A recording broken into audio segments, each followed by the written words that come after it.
Hello, everyone. Welcome to episode 4 of our talks about functional nutrition. I'm here today with Katie Mallinson. Katie is the founder of Thrive Wellness 365. She's brilliant when it comes to topics around food, nutrition, supplements, which is what we're going to be talking about today. My name is Annie Fonte. I'm part of Evolve Physical Therapy and Advanced Wellness, as well as I do a podcast called The Badass Soul Seeking Warrior. So, welcome, Katie, back. Thank Here you. we are. We're going to be 4 in after this. So we decided last week that we would talk about supplements today, and that's can be somewhat of a minefield. And so, as always, we're going to jump right in. And I don't know about all of you guys, but it seems like there's a lot of confusion around supplements. There is a lot of confusion around supplements. So let's talk about that. Let's kind of get some things cleared up. Yes. And just so that the listeners know, we do have notes today because there are some really important things that we want to hit. And I want to make sure that we cover them because, as you guys have probably realized, like I will talk and talk and talk. So I'll do my best to stay focused. Katie's very passionate about this particular topic. And so, yes, there's some kind of big and clumsy words in here. So we'll put them in the post notes as well. And you can do some of your own research and looking up what some of these topics mean. But let's dive in and see where we go here. All right. So why is there so much confusion? Yeah. And so this is really a loaded question. We'll go over some of the reasons that there is a lot of confusion. Okay. First one we'll talk about is that there's a lot of misquoted or conflicting nutrition research out there.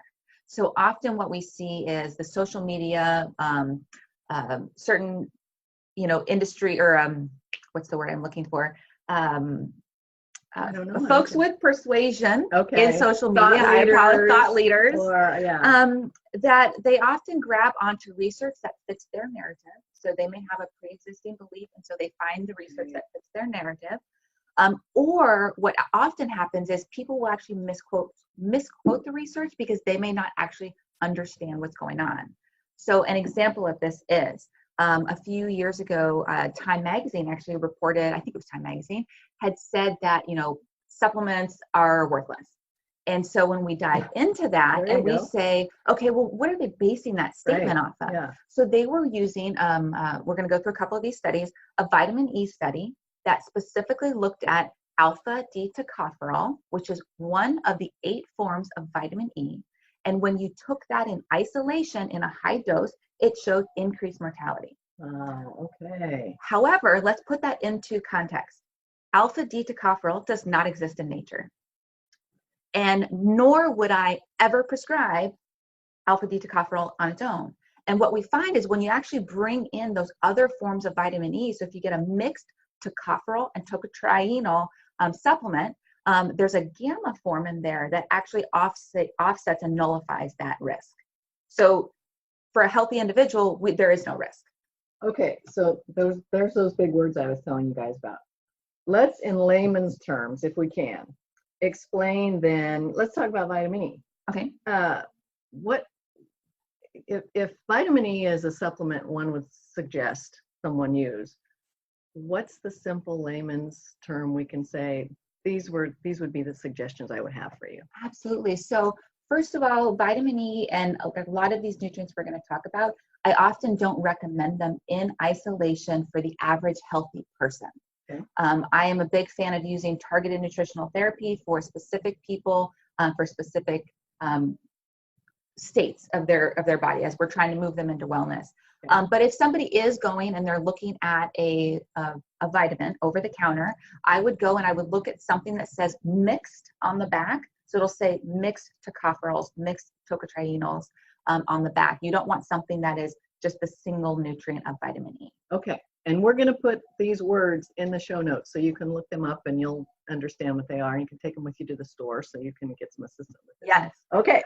Another nutrient that Time Magazine also quoted was beta-carotene. So that's the precursor to vitamin A, right? We think vitamin A, we think eyesight, and there's, collagen and some other things, thyroid. Eat your carrots. But the study that they quoted was a study in smokers that where high dose beta-carotene actually causes an increased oxidation, increased inflammatory response. Ooh. Well, if you're a smoker, we do want to be cognizant of not giving you a high dose beta-carotene. But if you're a healthy individual, that is not a problem. And so that's what happens in mainstream media. We often grab these headlines inappropriately and then push this narrative forward. And unfortunately, that leads to the confusion. Yeah, got it. Okay. And a lot of times I think too, what happens with supplements, oftentimes folks are looking for that magic pill, right? So these people who may not even be experts in their field, go out there and say, oh, you've got to take X, because it's the miracle cure, it's the miracle vitamin. So that leads me to the next question. So my trainer or my, I don't know, physical therapist or my neighbor or my friend or somebody at church says, oh my gosh, Annie, you've got to go get X supplement. This is just the balls. What do I do about that? Should I do it? I think it is really important that we reach out to licensed healthcare practitioners, professionals who have the training and background when it comes to targeted nutritional therapy. Okay. Because there are so many different types of nutrients. And if somebody says, if somebody is chronically inflamed and, they heard from their trainer or their friend that I should take curcumin or turmeric, that's one piece of the puzzle, right? The inflammation itself is just one piece of the puzzle. Right. We actually have to identify, why is this person inflamed? Yeah. And then we look at the entire person, we look at the available research, and we have to put everything into context, right? What are other maybe contraindications this person has? Does this person have dysregulated blood sugar, where giving them a high dose of turmeric could actually impact blood sugar and could be dangerous for this person? So we have to take that into context. And the other thing is that when people make these blanket recommendations like magnesium, everybody loves magnesium, wants to take magnesium. I'm a fan of magnesium for the right person and in the right dose and the right type. A lot of people don't realize there's many types of magnesium that have different targets. We take a magnesium glycinate if we want systemic circulation. We take a magnesium citrate if we want action on the gut. We take a magnesium threonate if we're targeting the brain and the neurological system. And so when you hear from, your trainer, your friend, your next door neighbor that, hey, so-and-so recommended that I take magnesium, you need to too.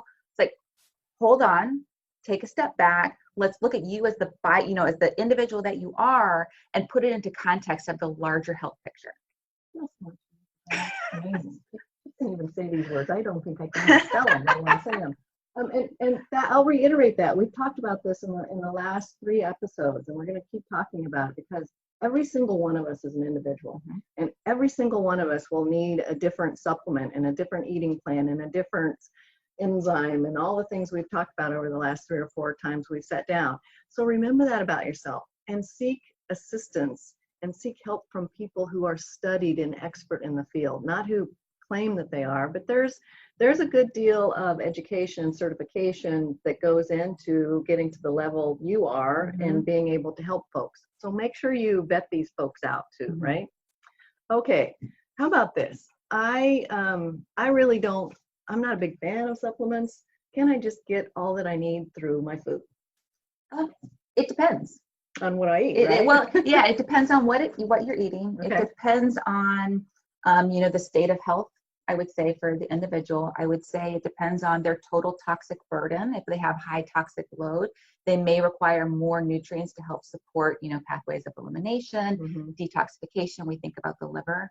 But one of the best things that I think we could do is when we're thinking about general wellness, I recommend that folks use an app like Chronometer, use an app like MyFitnessPal, and start tracking and plugging in your food diary so you can see where you are marked against just the general recommendations. So that'll help you see if you have any overt, deficiencies.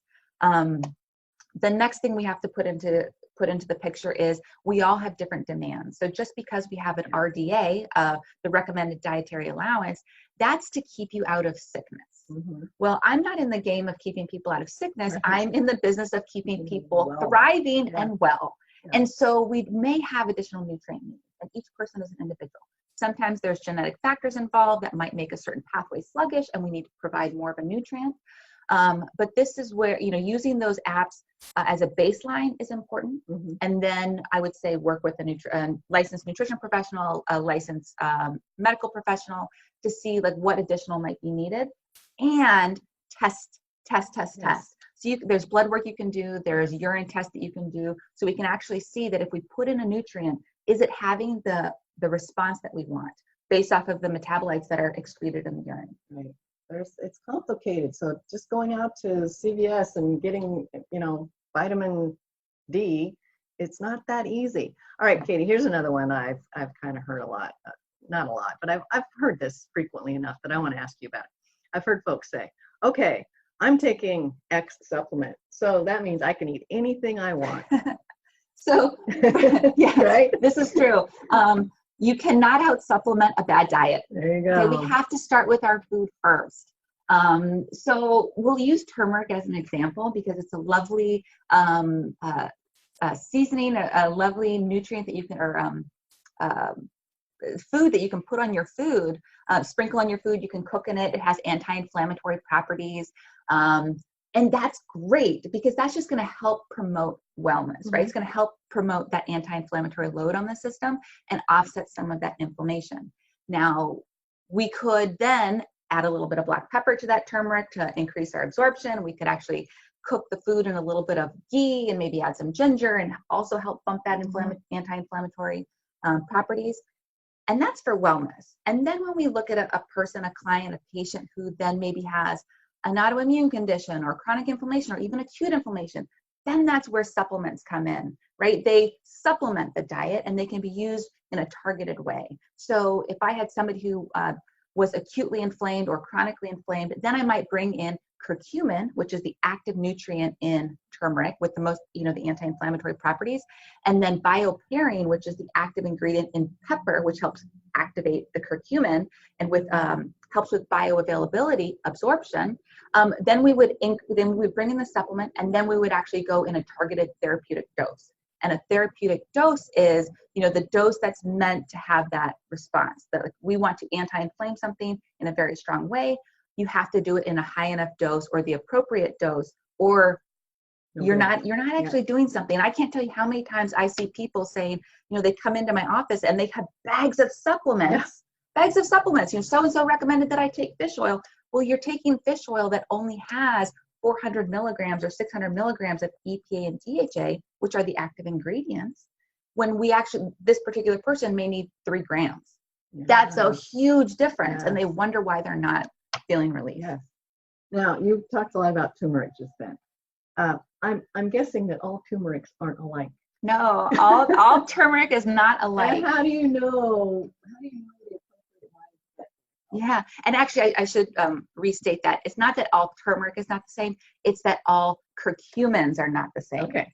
So we would use different curcumins, different types of supplements for different things. So if I want a systemic action on the body, I want a very highly bioavailable, highly absorbable form of curcumin because I want it to have systemic circulation. Okay. Now, if somebody has gut inflammation, I actually want one that's not bioavailable because I want it to sit in the gut and have action on the gut. Do its thing. And so we need to know, again, looking at the entire person, what is it that we're giving them? And so, starting with the diet, turmeric and black pepper is a great place to start. And then there's nutritional therapy where we start bringing in these targeted supplements, which you really have to put into the context of the person. Because even as much as I love turmeric and curcumin and black pepper, that may not be the appropriate thing for that particular person. And we need to put it, like I said, into context of the larger thing, of the larger scenario. And a perfect example of this is looking at the thyroid. How many people have sluggish thyroids? Yes. And so I had a person asked me the other day, so-and-so recommended that I take selenium for my thyroid. I said, well, that's interesting. Let's talk about that a little bit more. And I said, why did they make the recommendation? Well, my TSH was low, which is thyroid stimulating hormone. I said, okay, well, did they ask why is TSH low, right? There's some adrenal dysfunction that's going on. So we know that the adrenals will impact thyroid and can actually cause a depression there. But what was interesting is that the recommendation to support the thyroid was the single nutrient. But the thyroid is impacted by vitamin A, vitamin D, vitamin E, B3, B6, B2, zinc, selenium. So that was one of 8. And stress, exercise, inflammatory load, and then of course the adrenal side. So to make a single recommendation of just selenium, in my opinion, is reckless. It's short-sighted for sure. And that's why we go to smart people like Katie, right? See how complicated and dynamic this is, and that's why it's important to find somebody who really understands all these terms and the right dosing, and how to test yourself so you know, and can explain it to you in a way that you can embrace and moving forward, absorb it. Okay, Katie. So what are 3 or 4 main questions that we can ask ourselves when we're thinking about supplements? Mm-hmm. So the first thing that I tell folks is I want to make sure that diet's always first, right? The diet is always going to be first. The second thing is that, of course, not all supplements are created equal, right? What you get over the counter versus what you get at an MLM versus what you get from a professional, professional line. We want to make sure that whatever new supplement it is that you're taking, there's data behind it. You also have to put it into context of the clinical research out there, or the clinical data out there. And you want to make sure that what you're getting is third-party tested, right? Testing is huge. Right. So there's that. The other thing is that dose matters. We talked about fish oil. If you're taking too low of a dose, it's not harmful for you. But just like if you had a GI infection, you would not take a half a dose of antibiotics. Yeah. Right. So I know that's an extreme example, but there are actually some nutrients when they have action on the gut that if you take a partial dose or you just sprinkle it in there, you could actually make things worse. So we need to be aware of that. So dose matters. So really, really, really consult a licensed professional. I can't reiterate that enough. Please consult a licensed professional. Perfect. Well, that was a lot of information. And so let's leave our viewers/listeners with what's the most important thing they can do right away to figure out if they need to be on a supplement and what the right supplement for them is, that they can hit the ground running and go find out what's best for them. So a person on their own, and we're talking about just wellness, we're not talking about health issues at all. Start tracking your food. Use an app like Chronometer, use an app like MyFitnessPal, so you can start to see, are you missing nutrients? And then go after the diet first. If you're low in omega-3s, let's start bringing in some salmon. There you go. That would be the first place to start. The second thing is, then that's when I would recommend that you talk to a licensed professional, your doctor, a nutritionist, your physician's assistant, something like that, some person like that who is trained in nutrition. Perfect. And I'll tell you all, Katie's Thrive Wellness 365, she does these consultations online. So you can be anywhere in the world and work with her. And if you're interested in that, either direct message me or put something in the comments so we can get you the assistance you need to get on that road of thriving wellness that we want everybody to achieve. And we'll put in the show notes all the information we talked about today, as well as a Chronometer app for your phone so you can start tracking things. And please, if you have questions, ask them. We will get them answered. Yeah. I don't know that I will get them answered because I don't think that's my field of expertise, but I know Katie will get them answered for you, and we'll do our very best to make sure you get all the information you need to support your health and well-being. All right? And we will be talking about supplements again in the future because I know that was a lot of information. Yes, it is. We will dive into specific nutrients a little bit more. It's just we don't want to overwhelm you. So we appreciate your time. All right, you guys, have a kick-ass week. We'll talk to you next week. And in the meantime, take good care of yourselves. Bye-bye.